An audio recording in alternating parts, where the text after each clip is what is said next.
If you're new to the project, a big warm welcome. If you're a tough old root, then welcome back. Today's video is all about spring development kits. This is a step-by-step video of how we build our kits. If you watch the entirety of this video, you will know everything you need to build your own kit. However, should you choose not to build your own kit, you can buy one off the Steep in the Woods website.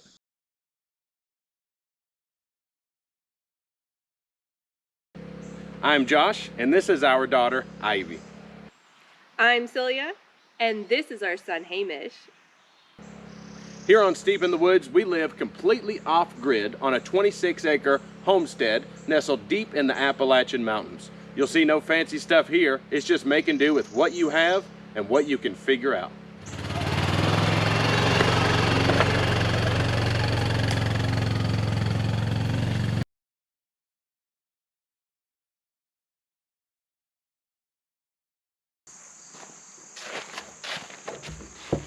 So the whole deal starts with a used 55-gallon drum. You can buy new drums, but they are extraordinarily expensive. And I'm trying to keep the cost low not only for myself, but for you guys as well. Any savings I get gets translated to the end-all be-all price.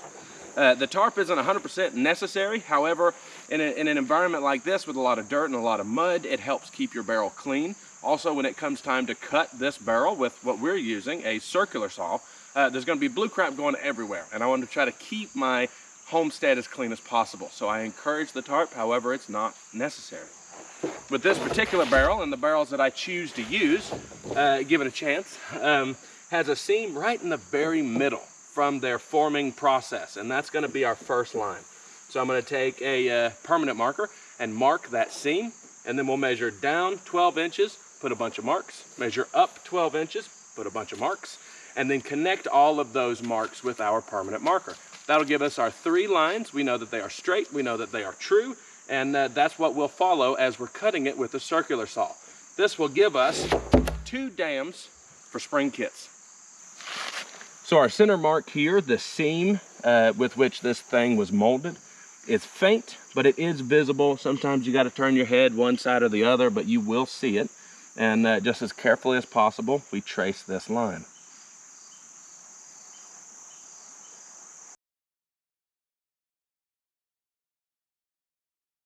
I imagine it's probably difficult to pick up on the camera, but we have our middle seam marked. And barrels like this, they have seams everywhere.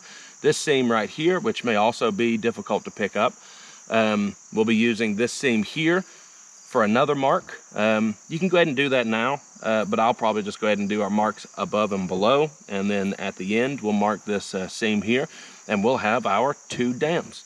There may be better ways of doing this, but this is how I'm going to do it for the first 10 or 12 kits because I have these, right? All it takes is a tape measure, a marker, a saw, you know, and a used 55-gallon barrel. So as you can see, I've already started my marks. I'm not an artist. I'm not very capable of creating straight lines just because I've never practiced that skill. I do have a tape measure here. And I'm putting it on the 2 foot and then marking at the 1 foot. I find that gives me a better measurement, easier to spot. Takes a little bit longer, but it does give me a straighter line, which is crucial. You know, we're making these 2 cells.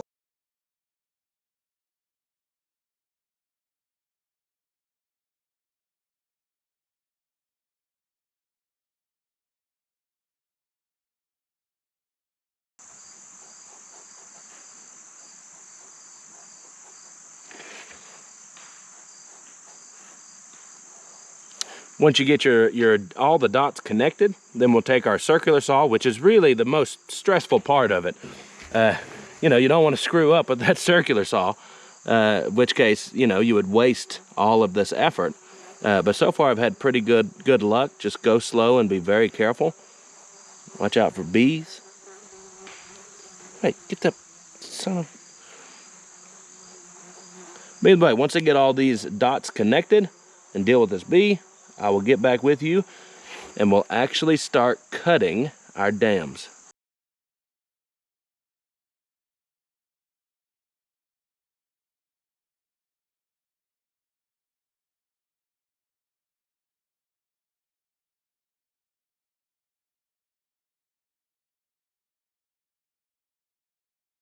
We've got our marks here. I even marked from top to bottom this seam. That'll be where we split these individual rings. And this is the most stressful part. It took me at least 30 minutes to do this, but it'll take a fraction of a second to screw it up. So go slow, be as careful as possible, use whatever tool you're the most comfortable with. I've used a handsaw to cut these before. I've used hand saws, I've used sawzalls, and I've used a circular saw. Once you got your lines marked, you're gonna cut the middle one first, and then you'll come either to the top or the bottom and then switch. You know, so you're gonna start in the middle and then cut here, and then you will split them once that is all said and done. Be as careful as possible, but you know, you gotta cut it. So let's try it. This is also where the tarp comes in handy to catch all of our shavings. So, right about there. I'm using my fingers to try to pin down this front because we're gonna lever it into the barrel. So line up the front, line up the saw blade, and just try to hold that as still as possible. And here we go.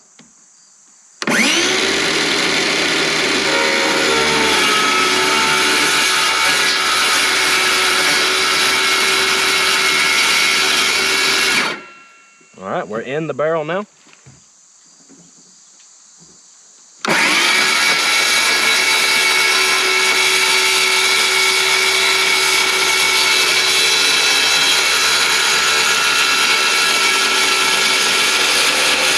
So, okay, we need to add something to the list. You need glasses, right? Protect your eyes. I didn't actually get my eyes hurt, but it will happen if you don't have some kind of protection. And just keep rolling the barrel over. When you go to, so you're gonna have to pause. So when you go to pause, I usually pull the saw back, line it up as straight as possible, and then continue pushing it forward.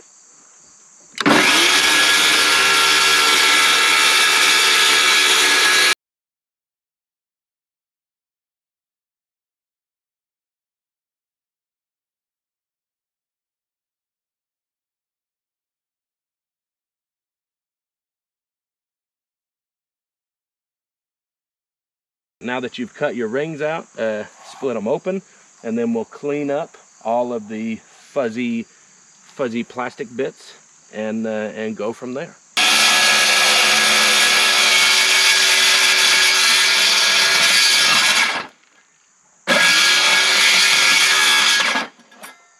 So now I've just got a razor blade, you know, razor knife, and I'm just cutting the edges off of it. Not only rounding it so it'll be more pleasurable to handle. I don't know that this would cut you, but I'm sure there's somebody out there with soft enough hands, or it's a possibility at least. But also getting all these little fiddly bits off, just cleaning it up. We will also be sanding these. I don't know that we'll sand the whole deal. I don't think there's any real point in it unless people really want a you know, for this to not look like a recycled deal. But I think that is a bonus. That's a plus, man. I like the earth. Let's recycle. And I would encourage everyone to have a backup water supply. You know, the world's crazy and it's only getting worse, right? I don't want to be a doom and gloom type dude here, but even if you don't have a spot to put this in on your property, I would have one anyway, for communal use. You know, one of your neighbors is going to have one, going to have a spot for this. And there are ways to modify this to work with things other than a spring. You could probably even do a gypsy well, right? Where if you have like a creek or something, you could utilize this for that. But these kits will get water in a pipe, and they're really not that much money. Not really, not for the work in it. And I would encourage you, whether you have a spot for it or not, I would get one. Somebody you know will have one. Springs are way more common than you would ever think until you get to looking for them.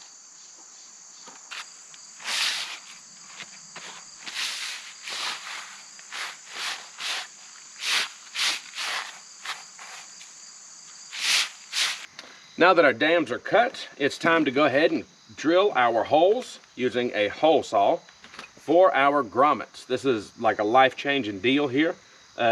Definitely, if you're going to build this yourself, go with grommets. It is incredibly easy. Now, the spacing that we are using is 3 inches from the top is your emergency overflow, and then 4 3/4 from the bottom. Now, this is not fixed in stone. You know, this is the spacing that I like, but I have a 12-inch dam. I have a very specific way of doing it. This is not fixed. You can put these wherever you want to. But if you're using a 12-inch dam, I would suggest these measurements. Now that we have our marks, I'm just going to carefully as possible line up our drill bit.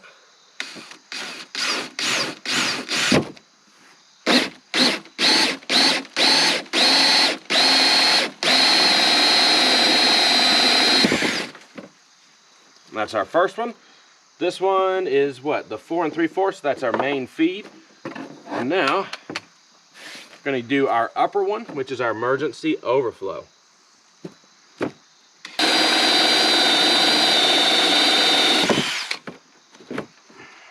right.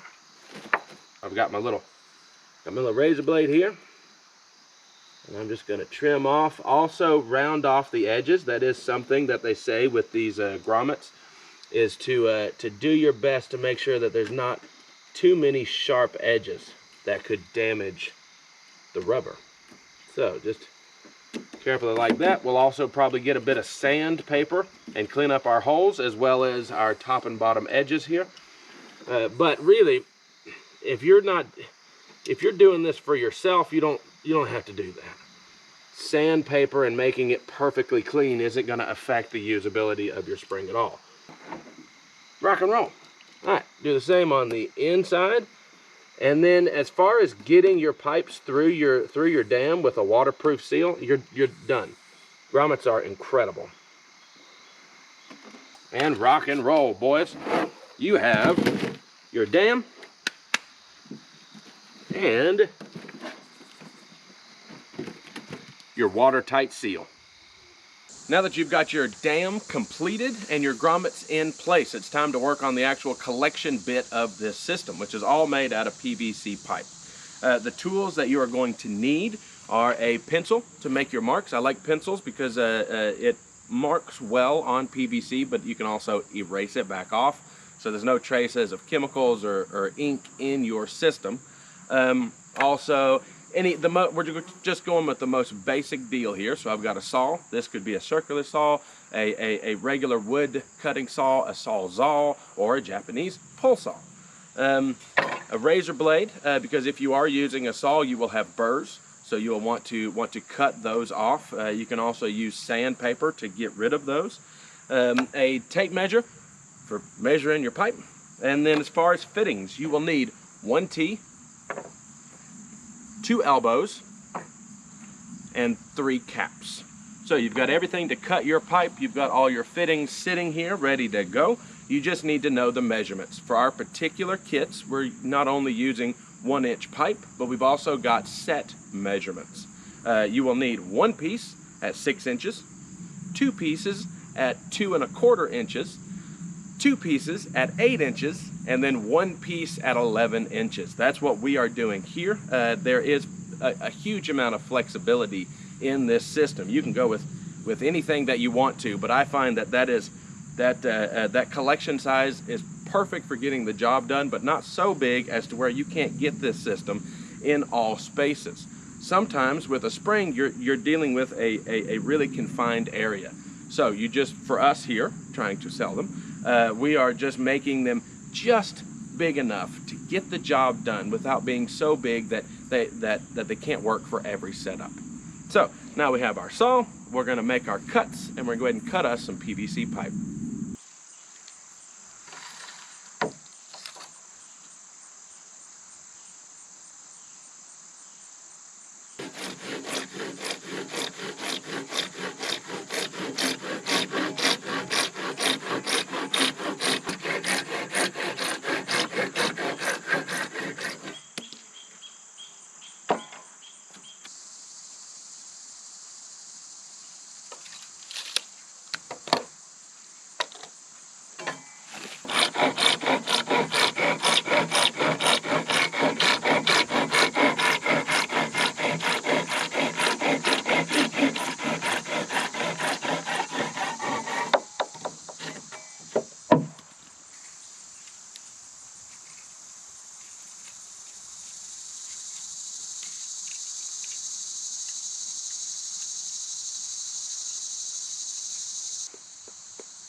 Now that you have your dams finished, you are on the home stretch of this spring development kit construction.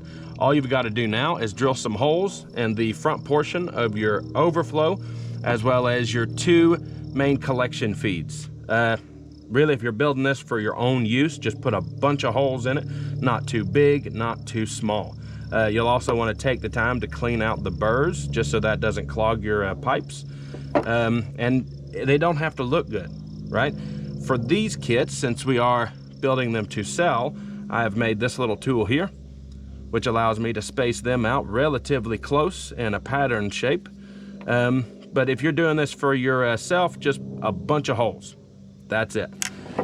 And in order to drill ours, we have this, just to help me get these holes lined up correctly and as straight as possible. However, with this tool, I cannot do the very end marks here, so there are some that are still drilled by hand. Other than just drilling a bunch of holes, my only suggestion is to start with a small drill bit and then transition to a larger final size. And for me, having the drill on a slower speed with that larger drill bit gives me a much cleaner hole. So that's what we are going to do now. Let's just go ahead and drill some holes in our pipes, and then we'll be almost done.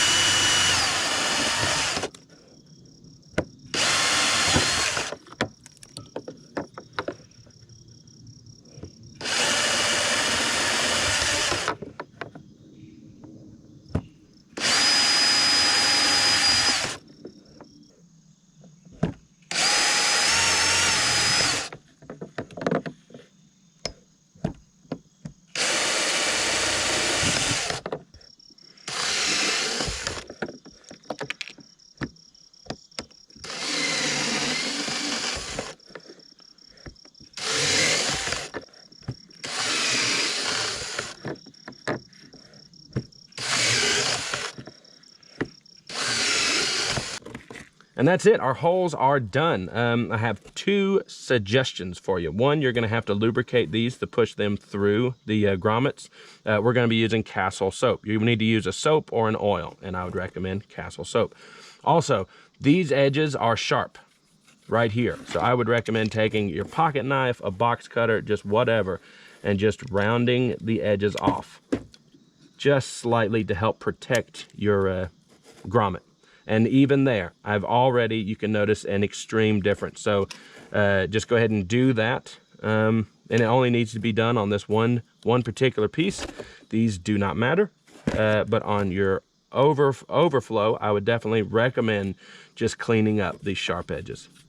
So assembly is straightforward. I'm gonna start with our T, and we're gonna put our 2 connective pieces of PVC in it, along with our elbows. And this is designed to be pressed where it'll be flush. This is the most compact we could make it. It's kind of hard to remove these, so I'll just do it like this for now. And then you take your 2 main collection feeds, and you will assemble these with your caps on top. You can glue this if you wish. I have never found it to be necessary, but by all means, if it makes you feel good, go ahead and do it. And this is pretty much it. We're gonna install our grommets, push our 2 pipes through, and place our last cap, and that will be the whole kit completed. When installing the PVC pipes that'll be going through the dam itself, we're gonna be using these 2 grommets here, and you will need a lubricant. We're going to be using Castle soap, but any type of soap will work, along with mineral oil and things of that nature. Just something to lubricate this, because it will be difficult. That's what creates your watertight seal. Your grommets just literally pop in. We're going to take some of our Castle soap. And just lubricate these grommets as well as you can. It doesn't need to be dripping down the front or the back, but you want to make sure that you've got all area and all sides coated. I would also encourage you to put this on your PVC pipe as well, which will make installation of this much, much easier. That's it. I mean, without that soap, it is almost impossible. That's our main collection feed, PVC here. Now we're doing our overflow pipe. Same thing with it, just rubbing it down with some soap or mineral oil, what have you. And then you push him through the top.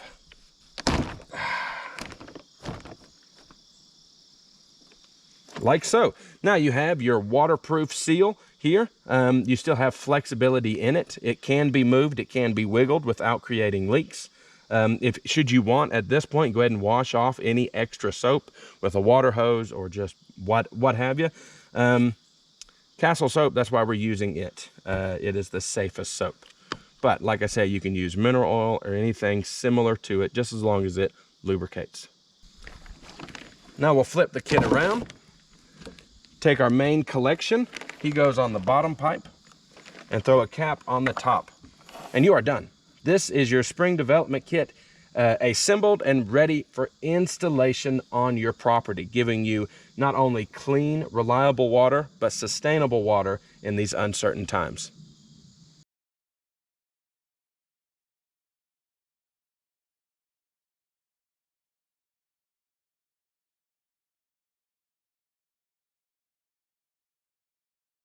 And that is it. Whether you buy one off the website or not, that's 100% your own deal. But if nothing else, try to come up with a backup water source in these uncertain times. I would definitely encourage you to build your own, to buy one of ours, or do rainwater collection, whatever it takes. This video was specifically about springs because they are my favorite. But any type of water, dig a pond, it doesn't matter. Make sure you have backup water source. And as always, if you liked what you saw, hit that button. If you're new to the project, hit that other button. You want to help support the project, there are links below. Until next time, here, Steep in the Woods.